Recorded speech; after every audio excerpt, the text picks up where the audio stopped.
Куда деген бұл сый адамдар да. Фактически чынында туған емес. Туғандық жоқ та. Анан ушу эки жактан бир кыз менен бала аркылуу туған болды, бирок бул чыныгы туган, бул сый эле туган да, сый туган. Келип көрүшүп, бираз сыйлашып жүрө турган. Болду. Анан бирок тилекке каршы бизде өзүнүн туганынан артык кылып атып Кудадын. Ар бир эле нерсени чакырып эле, аласа кылып эле, бересе кылып эле, ушинтип кылбайбы? Бул такыр туура эмес да. Куда андай киши эмес, андай. Аябай туган кылып атыргандай. Мындай сый туган да, сый туган. Yani bir эле Куданын бир нече Кудасы бар да. Бир нече кыздарынын кайын журту, балдарынын кайын журту бүт баары Куда болуп калат да. Анан ошон үчүн берде сый эле болуш керек. Анан берде жана Кудалар конкурент болуп алгандары бар. Бирине бири үстөмдүк кылгандары бар.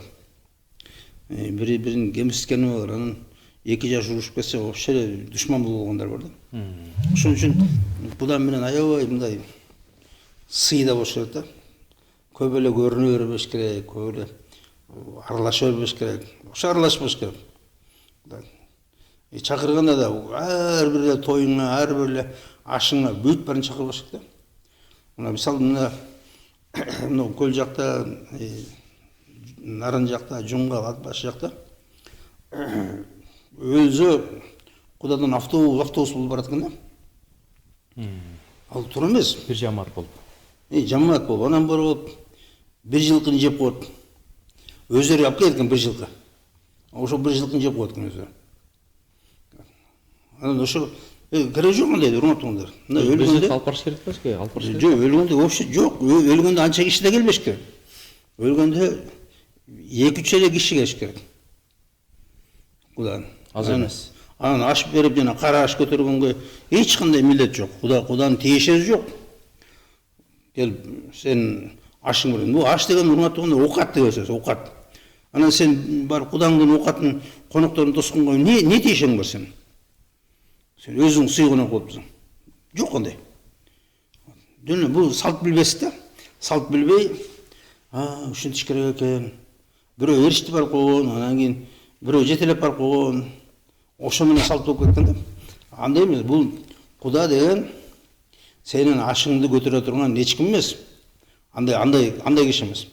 Тиешеси жок ага. Ашты ким көтөрөт? Ашты өзүңдүн жакындарың көтөрөт, туугандарың, акелериң, үкөлөрүң, балдарың. Болду. Мына мисалы аш деген ошо келген конокту тосуу, урматтуулар, аш деген оокат деген сөз.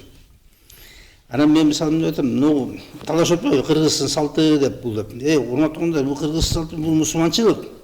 Аш деген мусулманчылык, урматтуулар. Аш деген мурда оокат берген аябай чоң сооп иш болчу. Ошо аш берсе, көп күнөөлөр кечирилет деп, кафарат деп коет. Кафарат чоң күнөөлөр кечирилет. Анан ошон үчүн аш берсе, ошо жанагы намазынан кемчилик кеткен, анча-мынча туура эмес бир күнөөлөрдү байкабастан же байкасызда мындай абайлабастан кетирген күнөөлөрдү кечириш үчүн ошо маркум өлгөн кишинин күнөөлөрү кечирилсин деп балдары аш берчү. Оокат берчү. Анан Куданын тиешеси жок ага. Куданын эч тиешеси жок. Бир жерге барып аш бергенге. Ошол жерге барып жылкы союп, анан ошонун коногун тосконго эч кандай тиешеси жок. Сый болуш керек. Мына эмеге өлгөнгө жана жаназа тазияга Кудадан 2-3 эле киши келди, эркек эле. 2-3 эле киши. 2-3 киши ошо жана чоң эң главный Кудалар.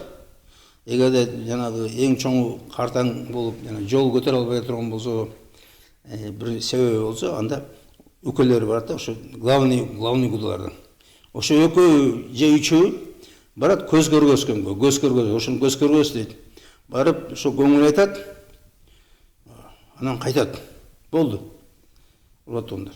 Жанагында келип ал аш болсо деле 3 күн той сыяктуу кылып берип, 3 күн бою сыйлап, анан кийин тойдо деле улам уча тартып, анан 3 куда келип калып, 3 уча тартып, анан эч ора жок. Андай жок урматым. Чакыра бербеш керек. Тиешеси бар, тиешеси жогу бар. Тойлорго деле. Мына өзүңдүн балаңдын менен кызыңдыкына эң главный биринчи тоюна келдиңби? Ошо ал тойго деле керек болсо куданын кереги жок. Чынында. Болбойбу, негизи. Мына мисалы мына той деген өзүңдүн журтуңа берилет. Той. Бул өзүңдүн журтуңдун мааракеси. Той деген урматтуулар. Куда тараптан келсе болбойт. Куда тараптан келсе да болот, келбесе да болот. Өзү келиши вообще эле шарт эмес. Мына куда тарап, кыз тарап, мисалы калыңды алдуу. Ошо калыңдын ичинде бүт баары бар, урматтуулар. Махыры да бар, чай пайы да бар, жанагы эне сүтү, ата сүтү, там балекет бүт баары бар да. Болду. Ошону берди, ошо айлыңа ошону бер, ошонун ичинде бар да бир 4-5 кой сатып ал деп сыйла туугандарыңды, ошо кызыңа бата бергендерди. Кызыңа бата берет, бираз подарок берет. Ошолорго чай пай уюштуруп бересиң да, кызың чыккан эме тойдун кешиги деп. Ошодон ал тойдо эмес керек болсо. Мындай да кыз узатуу өзү той эмес. Азыр бизде той кылып атат буну. Мына чоң салтанат, өтө чоң салтанат. Андай эмес, кыз узатканда мындай болчу. Кыз узаткан трагедия болчу, трагедия, урматтуулар. Ыйлап, коштошуп азем болчу. Баары ыйлап, байкуш кызыбыз кетип атат. Эми качан көрүшөбүз? Мурда ошо көрүшчү эмес. Бир кеткенден кийин болду. Кыз жана кеткен чыккан кыз чийинен тышкары деген сөз чийип таштачы бүттү, болду. Болду, айланай, эми сен башка жакка бар, башканын үй бүлө бол, башка жерге, ошо жакта башка жерде жаша, башка жерде очор-бачар көбөйөр. Кайра кайтып келбе, бизге проблема кылба, бизге проблемаңды айтпа, бизге көп эле келе бербе. Ошо ошакты кара, ошак менен адам бол, ошак менен тууган бол, ошак менен жашап кет. Всё, ушундай болчу. Анан азыр болсо мына кирип баратат, куда менен куда аралашып баратат. Күндөгүндө кыздын жана эжелери келип атат, кайнэжеси келип атат, эжеси келип атат, сиңдиси келип атат, апасы келип атат. Анан семьясы менен келип көчүп жатып атат. Жумалап, айлап, же ошо эле кирип алат да, күйөө баланын үстүнө. Ошондой болуп атат. Андай болбош керек. Мына сый. Алыстан карап тур, алыстан сурап тур. Болду. Одан чоң бир себеп болгондо эле барып калса, чакырса болот. Анан ар бир балаң үйлөнгөнүнө, ар бир кызың күйөөгө чыкканына, ар бир балаңдын кызыңдын жанагы бешик тоюна чакыра бербе. Окатын кызын өзүн. Сен өзүң окатын кыл.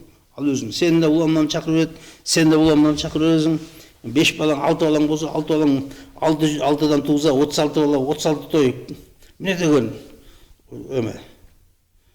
Сен бир ат баштадың, бирөөң таластасың, бирөөң көлдөсүң, бирөөң аучуңа айдасың. Анан кийин ойлоп көрөм, 36 балаңа улам ар кимди чакырып бересиң. Чакырганда дагы куданын өзүн эмес. Куданын кыздары, балдары, дагы кудаңдын акелери, өкөлөрү, карындаштары баары чакырат. Келбеш керек алар бирөө да. Анткени өтө көп бара үй туура эмес, урматтуулар, бирөө урушуп кетет. Мисалы келип бир балаң тиги куданын баласы менен совместный бизнес кылам деп талашып кетет, урушуп кетет. Экөө келишпей калса бүт баарын чатак чатыр.